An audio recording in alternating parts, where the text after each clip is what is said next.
नमस्ते दोस्तों, मैं प्रिया चौहान स्वागत करती हूँ आप सभी का परीक्षा बिंदु के इस ऑनलाइन प्लेटफॉर्म पे। उम्मीद करती हूँ कि आप सभी हेल्दी होंगे, सेफ होंगे, अच्छे से पढ़ रहे होंगे।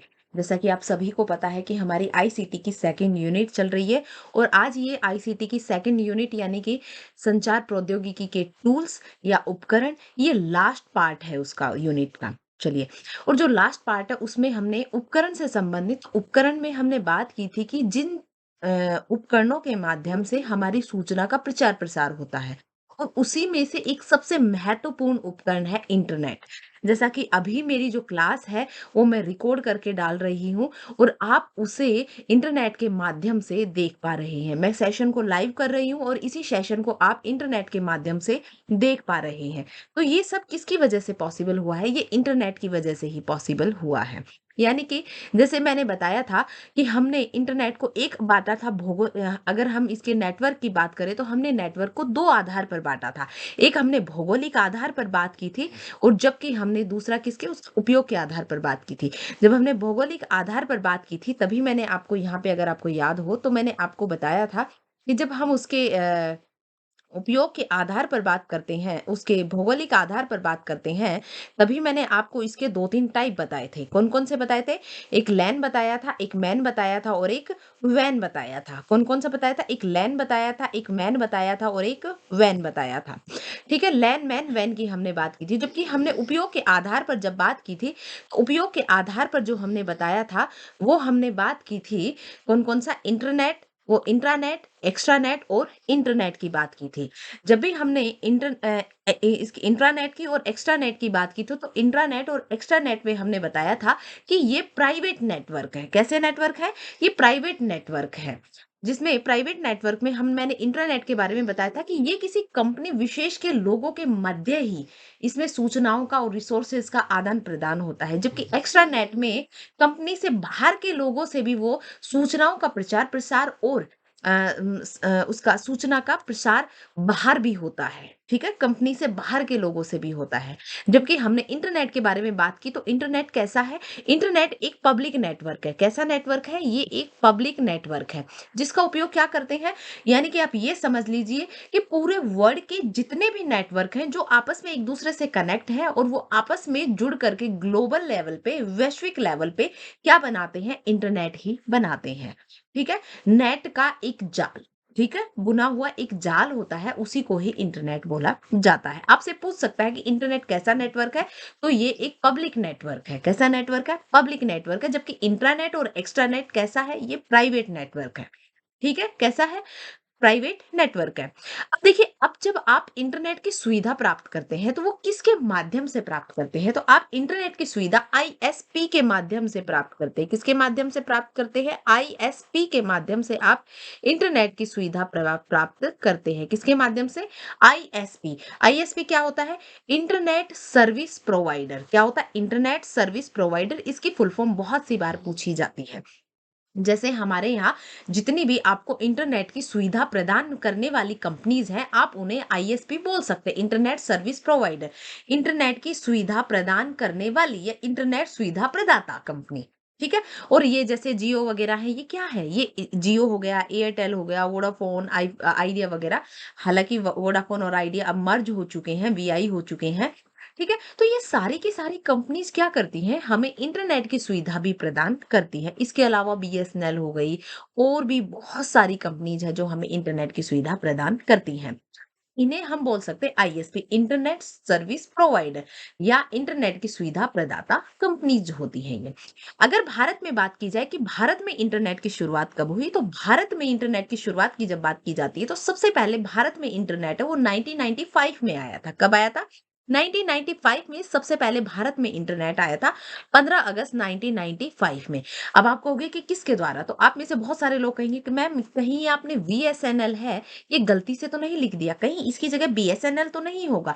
नहीं भई, बीएसएनएल है जो, ये हमारी भारतीय संचार निगम लिमिटेड, ये हमारी सरकारी कंपनी है। लेकिन इससे पहले अगर इंटरनेट की सुविधा प्रदाता की हम बात करें, तो सबसे पहले भारत में जो इंटरनेट की सुविधा प्रदान की गई थी वो वीएसएनएल के द्वारा करवाई गई थी। किसके द्वारा? वीएसएनएल, यानी कि विदेश संचार निगम लिमिटेड। कौन-कौन सी? क्या नाम है इसका पूरा? विदेश संचार निगम लिमिटेड के द्वारा हमें सबसे पहले इंटरनेट की सुविधा प्रदान की गई थी। और कब की गई थी? आपको याद रखना है 5 कैसे याद रखना है? 15 अगस्त 1995, यहाँ पे भी 5 है और यहाँ पे भी 5 है। 15 अगस्त 1995 में ये सुविधा प्रदान की गई थी। चलिए आगे बात करते हैं। तो देखिए, जब हम इंटरनेट की बात करते हैं, तो इंटरनेट में जब भी आप कुछ चीज़ डालते हैं, तो आप www डॉट करके उसे सर्च करते हैं। ये www डॉट क्या होता है? ये होता है वर्ल्ड वाइड वेब। क्या होता है? वर्ल्ड वाइड वेब होता है। ये क्या होता है? ये एक वेब सर्वर है। क्या है? एक वेब सर्वर। यानी कि जो आपको वेबसाइट सर्व करता है या प्रदान कर देता है। इसके द्वारा आप इंटरनेट के माध्यम से क्या कर सकते हैं? वेब संबंधित सर्विसेज को प्रदान किया जाता है। इंटरनेट के माध्यम से आप वेब से संबंधित सुविधा इसके माध्यम www डॉट के माध्यम से प्राप्त कर सकते हैं। सबसे पहले अगर बात की जाए कि www डॉट को बनाया किसने था, तो www डॉट को टिम बर्नर्स-ली के द्वारा बनाया गया था। किसके द्वारा बनाया गया था? टिम बर्नर्स-ली के द्वारा सबसे पहले www डॉट को बनाया गया था। यानी कि हालाँकि जब भी हम कंप्यूटर के लैंग्वेज में बात करते हैं, तो हम इसे डेवलप करना बोलते हैं या विकसित करना बोलते हैं। तो किसके द्वारा विकसित किया गया था? तो ये टिम बर्नर्स-ली के द्वारा विकसित किया गया था।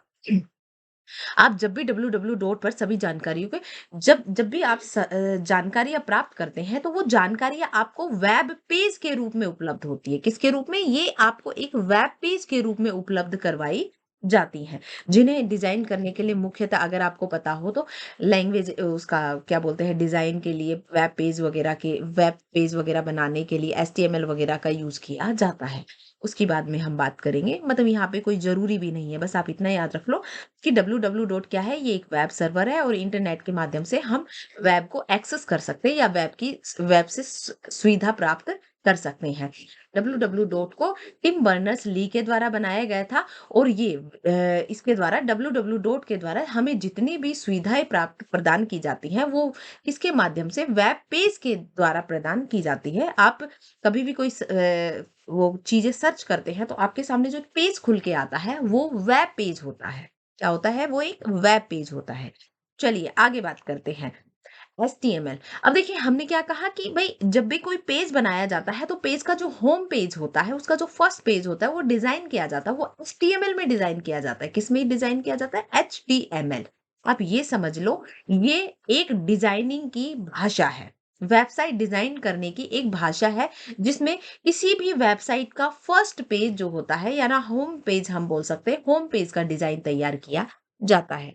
आपसे एचटीएमएल की फुल फॉर्म पूछ लेता है। क्या होती है? हाइपर टेक्स्ट मार्कअप लैंग्वेज होती है और ये डिजाइनिंग लैंग्वेज होती है। जनरली किसी भी वेबसाइट के होम पेज को डिजाइन करने के लिए एचटीएमएल का यूज किया जाता है। वेब वेब पेज का जो संग्रह होता है, जब हमें हमारे पास बहुत सारे वेब पेजेस का कलेक्शन हो जाता है, एक वेब पेज को तो हम वेब पेज बोल देंगे, लेकिन जब बहुत सारे वेब पेजेस हो जाते हैं, तो उन बहुत सारे वेब पेजेस को एक साथ बोला जाता है वेबसाइट। क्या बोला जाता है? वेबसाइट। अपन बोलते हैं ना कि जाओ राजस्थान की वेबसाइट के ऊपर, यानी कि उसके ऊपर बहुत सारे वेब पेजेस हैं और उन वेब पेजेस से मिलकर के एक वेबसाइट बनी है। क्या है उस पर? उस पर बहुत सारे वेब पेजेस हैं और उन वेब पेजेस से मिलकर के एक वेबसाइट बनी है। तथा प्रत्येक वेबसाइट का क्या होता है? एक होम पेज होता है, जो कि मैंने आपको बता दिया। और मैंने ये भी बता दिया कि ये जो होम पेज होता है, ये जनरली एचटीएमएल लैंग्वेज में से डेवलप किया जाता है। हाइपर टेक्स्ट मार्कअप लैंग्वेज के द्वारा इसका डिजाइन तैयार किया जाता है। आगे बात करते हैं। अगर सबसे पहले www डॉट है, ये सबसे पहला वेब ब्राउज़र है। अगर हम वेब ब्राउज़र की बात करें, तो www डॉट जो है, ये सबसे पहला वेब ब्राउज़र है, जिसका नाम बदल करके बाद में क्या कर दिया गया? नेक्सस कर दिया गया। क्या कर दिया गया? NEXUS, यानी कि नेक्सस इसका नाम कर दिया गया। अब लिनक्स की बात की जाए, तो लिनक्स है, ये क्या है? ये टेक्स्ट आधारित है। ये कैसा है? ये टेक्स्ट आधारित है। उसके अलावा अगर हम और भी बहुत सारे एक बार आप इन वेब ब्राउज़र्स के नाम याद कर लेना, क्योंकि जनरली आप सर्च इंजन और वेब ब्राउज़र के नाम में कंफ्यूज होते हो। किस-किस में? सर्च इंजन और वेब ब्राउज़र के नाम में कंफ्यूज होते हो, सर्च इंजन क्या होता है? किसी भी पेज वगैरह को सर्च करने के लिए, जैसे गूगल है, गूगल क्या है? एक सर्च इंजन है, ठीक है? जबकि आप गूगल को किस पे चलाते, क्रोम पे चलाते हो, है ना? मोइजेक पे चलाते हो, नेटस्केप नेविगेटर पे चलाते हो, इंटरनेट एक्सप्लोरर पे चलाते हो, यूसी ब्राउजर पे चलाते हो, ओपेरा मिनी पे चलाते हो या ओपेरा पे चलाते हो, मोजिला फायरफॉक्स पे चलाते हो, सफारी पे चलाते हो, गूगल क्रोम पे चलाते हो, माइक्रोसॉफ्ट एज पे चलाते हो। ये सारे के सारे क्या हैं? ये सारे के सारे वेब ब्राउजर्स हैं। और वेब ब्राउजर्स के नाम याद रख लेना, क्योंकि वो आपसे डिफरेंशिएट करवा लेता है कि इनमें से सर्च इंजन कौन सा है या इनमें से वेब ब्राउजर कौन सा है, क्योंकि आपको सर्च इंजन और वेब ब्राउजर्स के नाम एक जैसे से लगते हैं। ठीक है? तो आपको ये चीज याद रखनी है। ये बिंग हो गया, गूगल हो गया, ये क्या है? ये हो गए हमारे सर्च इंजन। जबकि ये मोइजेक वगैरह, नेटस्केप नेविगेटर, ये इंटरनेट एक्सप्लोरर हो गया, यूसी ब्राउजर हो गया, ओपेरा मिनी हो गया, मोजिला हो गया, फायरफॉक्स हो गया, सफारी हो गया, गूगल क्रोम वगैरह हो गए, ये क्या है? ये हमारे वेब ब्राउजर्स हैं। अब आगे बात होती है सर्च इंजन की। देखिए, सर्च इंजन क्या होता है? ये एक प्रकार की वेबसाइट होती है, जबकि हमारा वेब ब्राउज़र क्या होता है? एक वेब पेज होता है ना? क्या? ये एक वेबसाइट होती है। ये एक प्रकार की क्या होती है? एक प्रकार की वेबसाइट होती है, जिसका उपयोग क्या, वेब पर उपलब्ध जानकारियों को ढूँढने के लिए या सर्च करने के लिए हम सर्च इंजन का यूज़ करते हैं। क्योंकि सर्च का अर्थ ही होता है खोजना। सर्च इंजन किसी भी वेबसाइट या वेब पेज का रेफरेंस या हाइपरलिंक के माध्यम से प्रदान किया जाता है। आपका जो वेब पेज होता है, उसे आप कैसे सर्च करते हो? क्योंकि उस एक स्पेसिफिक एड्रेस होता है। उस एड्रेस को आप क्या बोलते हो? उसका एक लिंक बोलते हैं। क्या बोलते हैं? कि चलो मुझे उस वेब पेज का लिंक भेज दो, मुझे पता नहीं चल रहा है। आपको एक लिंक भेज, और जब भी कोई लिंक होता है तो वो हमेशा ब्लू कलर का होता है। किसी भी वेबसाइट का जो लिंक होता है वो हमेशा कैसे कलर का होता है? ब्लू कलर का होता है। जैसे ही आप उस पर क्लिक करते हो, आप सीधा उस वेब पेज पर नई विंडो में चले जाते हो। ठीक है? ये चीज आपको याद रखनी है। इसके माध्यम से, हाइपर लिंक के माध्यम से, उसका जो एक एड्रेस होता है ना, उसका एक जो स्पेसिफिक एड्रेस होता है, आप उसको क्या बोल सकते हो? हाइपर लिंक बोल सकते हो। क्या बोल सकते हो आप उसको? हाइपर लिंक बोल सकते हो। तो वेब ब्राउज़र और इसमें सर्च इंजन में आपको डिफरेंस समझ आ गया होगा। ठीक है? आप एक तरीके से वे सर्च इंजन है, आप वेबसाइट पर सूचनाओं को सर्च करने के लिए आप सर्च इंजन का यूज़ करते हो, जबकि वेब ब्राउज़र क्या होता है? वेब पेज का जो कलेक्शन होता है, वो वेबसाइट्स होता है, और उन्हीं को आप वेब ब्राउज़र्स बोलते हैं। और वेब ब्राउज़र्स पर आपकी सारी की सारी वेबसाइट्स उपलब्ध होती हैं, और उन वेबसाइट्स को आप सर्च इंजन के माध्यम से खोजते हैं। वेबसाइट आपकी सारी कहाँ उपलब्ध होती है? वेब ब्राउज़र्स पर, जबकि आप सर्च इंजन के माध्यम से उन वेबसाइट्स को सर्च करते हो, खोजते हो या ढूँढते हो। ये डिफरेंस आप याद रखिएगा। आगे बात करते हैं। मैंने यहाँ पे कुछ सर्च इंजन्स के यहाँ पे नाम लिख दिए हैं, इन्हें याद कर लीजिएगा। जैसे आपका गूगल हो गया,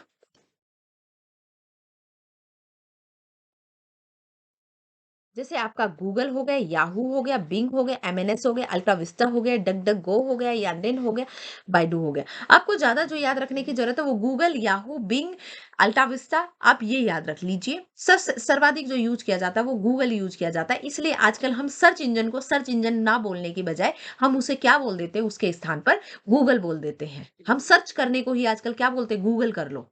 जबकि गूगल एक सर्च इंजन है। वो इतना फेमस हो चुका है कि आजकल हम खोजने को ही गूगल करना बोलने लग गए हैं। ये चीज़ आपको याद रखनी है। चलिए, अब बात करते हैं वेब एड्रेस या उसका यूआरएल। देखिए, यूआरएल मैंने आपको क्या बताया? उसका एक स्पेसिफिक एड्रेस होता है, यूनिफॉर्म रिसोर्स लोकेटर। यानी कि उसका एक स्पेसिफिक एड्रेस होता है कि वो जगह कहाँ, वो वेब पेज है या वो वेबसाइट है, वो कहाँ स्थित है। देख, एक वेब पेज पर उपलब्ध प्रत्येक वेबसाइट या वेब पेज का एक यूनिक एड्रेस होता है, उसी को ही क्या बोला जाता है? यूआरएल बोला जाता है, वेब एड्रेस बोला जाता है। और इसका हमेशा आपसे फुल फॉर्म भी पूछ लेता है। यूआरएल की फुल फॉर्म पूछ लेता है, यूनिफॉर्म रिसोर्स लोकेटर। क्या बोल सकते हो आप उसे? यूनिफॉर्म रिसोर्स लोकेटर भी आप उसे बोल सकते हो। अब जब मैं इसका मतलब एड्रेस जब आपको दिखाया जाता है, तो मैं इसका एड्रेस का एक छोटे-छोटे भाग को बता देती हूँ। सबसे पहले आपको एचटीटीपी लिखा रहता है। एचटीटीपी ये हाइपर टेक्स्ट ट्रांसफर प्रोटोकॉल होता है ना? ये प्रोटोकॉल होता है। इंटरनेट पर किसी भी चीज़ के लिए प्रोटोकॉल होता है, यानी कि प्रोटोकॉल कुछ नियमों का एक समूह होता है ना? नियमों का एक समूह होता है। डब्ल्यू डॉट क्या हो गया? एक वेब सर्वर हो गया। क्या हो गया? डब्ल्यू डॉट एक वेब सर्वर हो गया, जो आपको वेबसाइट की सुविधा प्रदान करता है। एनवीएसपी ये क्या हो गया? ये एक होस्ट नेम हो गया या एक सर्वर का नाम हो गया। यहाँ पे क्या हो जाता है, www डॉट के बाद जो भी आता है वो उस सर्वर का नाम हो गया या होस्ट नेम हो गया जो आपको सुविधा प्रदान करेगा, है ना? एनएसवीपी यहाँ पे क्या हो गया? ये होस्ट नेम हो गया या इसे सर्वर का नाम बोल सकते हैं। और उसके बाद जो होगा वो डोमेन नेम होता है। क्या होता है? Domain name. कि भाई ये जो साइट है ये किससे बिलोंग करती है? क्या ये कॉमर्शियल साइट है या एक व्यावसायिक साइट है? क्या ये एक सरकारी साइट है?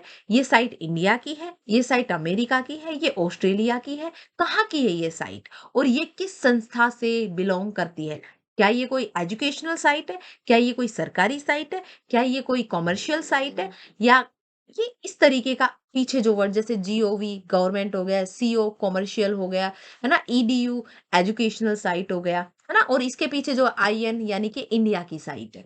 इस तरीके से इनका नाम डोमेन नेम में लिखा रहता है।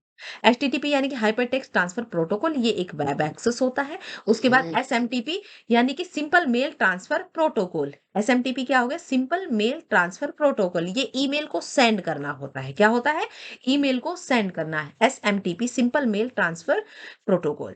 फिर होता है FTP file transfer protocol. FTP किसके लिए होता है? File transfer protocol. इनके आप फुल फॉर्म याद कर लो, आपसे जनरली इनकी फुल फॉर्म ही पूछी जाएंगी। आगे बात करते हैं। वेब सर्वर के जब हम प्रकार की बात करते हैं, एक टॉप लेवल की बता देते, एक कंट्री कोड के आधार पर बता दी। जैसे डॉट इन हमारे इंडिया का हो जाएगा, आईएन यानी कि इंडिया, यूके यानी कि यूनाइटेड किंगडम। अगर मैं टॉप लेवल वेब सर्वर्स की बात करती हूँ, जीओवी यानी कि गवर्नमेंट का है ये, सीओ यानी कि कंपनी का है, ओआरजी यानी कि किसी ऑर्गेनाइजेशन का, को सीओएम यानी कि कॉमर्शियल है, ईडीयू यानी कि एजुकेशनल है। ये क्या हो गए हैं? ये सर्वर ये डोमेन नेम होते हैं। ये क्या होते हैं? ये डोमेन नेम्स होते हैं। क्या होते हैं भाई? ये डोमेन नेम होते हैं। इनसे पता चलता है कि ये जो साइट है ये किस संस्था से बिलोंग करती है। और डोमेन नेम के बाद जो डॉट इन डॉट यूके वगैरह लगा लगा हुआ रहता है उससे पता चलता है कि ये किस देश की साइट है ना? क्या ये इंडिया की है? क्या ये यूके की है? अब आगे बात करते हैं आईपी एड्रेस। आईपी एड्रेस क्या होता है? ये होता है इंटरनेट प्रोटोकॉल। क्या होता है? Internet protocol. इंटरनेट पर जब भी हम कोई चीज जब भी जैसे मैं अपना जो भी आपके लिए ये लेक्चर तैयार कर रही हूँ, ये लेक्चर मैं किस डिवाइस से तैयार कर रही हूँ, इस डिवाइस का हर एक सिस्टम का एक यूनिक आईपी एड्रेस होता है जिससे उसकी पहचान की जाती है। आईपी एड्रेस यानी कि इंटरनेट प्रोटोकॉल। प्रत्येक इंटरनेट से जुड़ने वाली जो डिवाइस होती है उसकी एक विशेष पहचान होती है। आप उसका एक तरीके से समझ लो, उसका आईपी एड्रेस से ही उसकी पहचान की जाती है। इंटरनेट का उपयोग करते समय जो वेब सर्वर द्वारा यूजर से संबंधित जानकारी फाइल को भेजा जाता है जिसे क्या कहा जाता है? कुकीज कहा जाता है। अब देखिए क्या होता है, इंटरनेट का जब भी हम उपयोग करते हैं और उपयोग करते समय वेब सर्वर के द्वारा यूजर से संबंधित जानकारी वाली एक फाइल भेजी जाती है। क्या भेजी जाती है? एक फाइल भेजी जाती है। उस फाइल को क्या कहा जाता है? कुकीज कहा जाता है। क्या कहा जाता है? उसे कुकीज कहा जाता है। ये शब्द आपसे पूछे ना पूछे, लेकिन मैंने कहा कि मैं आपको ये चीज बता देती हूँ। लेकिन आपसे आईपी एड्रेस जरूर पूछ लेता है या आईपी की फुल फॉर्म जरूर पूछ लेता है, इंटरनेट प्रोटोकॉल। और प्रत्येक इंटरनेट से जुड़ने वाली प्रत्येक डिवाइस का एक यूनिक आईपी एड्रेस होता है। तभी तो किसी ने कोई भी क्राइम किया है, किसी भी कंप्यूटर से, किसी भी सिस्टम से किया है, तो तुरंत पता चल जाता है उसके आईपी एड्रेस के माध्यम से कि किस आईपी एड्रेस के द्वारा, किस सिस्टम के आईपी एड्रेस के द्वारा ये चीज अपलोड की गई है। किस सिस्टम के द्वारा अपलोड की गई है, ये उसके यूनिक आईपी एड्रेस से पता चलता है। तो जैसे अगर आपने देखा होगा कि हर एक फ़ोन का एक आईएमईआई नंबर होता है, आईएमईआई या आईएमएआई ऐसा कुछ नंबर होता है, तो उसी तरीके से आईपी एड्रेस हर एक सिस्टम का एक यूनिक एड्रेस होता है, जिससे जो भी वो इंटरनेट से जुड़ता है, तो वो उसका एड्रेस, उसकी एक विशिष्ट पहचान उसी के माध्यम से की जाती है। तो आपके इन इससे संचार प्रौद्योगिकी से संबंधित या सूचना एवं संचार प्रौद्योगिकी से संबंधित या आईसीटी के टूल से संबंधित इतना ही पार्ट था। उम्मीद करती हूँ कि ये सेशन आपके लिए काफी हेल्पफुल रहा होगा। अगर ये सेशन आपके लिए हेल्पफुल रहा है तो इसे ज्यादा से ज्यादा लाइक शेयर एंड सब्सक्राइब कीजिए। और अब नेक्स्ट जो आपका सेशन आने वाला है वो आपका लाइव सेशन होगा, जिसमें हम आपके फर्स्ट यूनिट के और सेकंड यूनिट के क्वेश्चंस करेंगे और थर्ड यूनिट की थ्योरी को हम इसी तरीके से कंटिन्यू करेंगे। तो आज के लिए इतना ही। Thank you class. अगर ये सेशन आपको अच्छा लगा है, इन्फॉर्मेटिव रहा है ये वीडियो, तो इसे ज़्यादा से ज़्यादा लाइक, शेयर एंड सब्सक्राइब करें। Thank you class.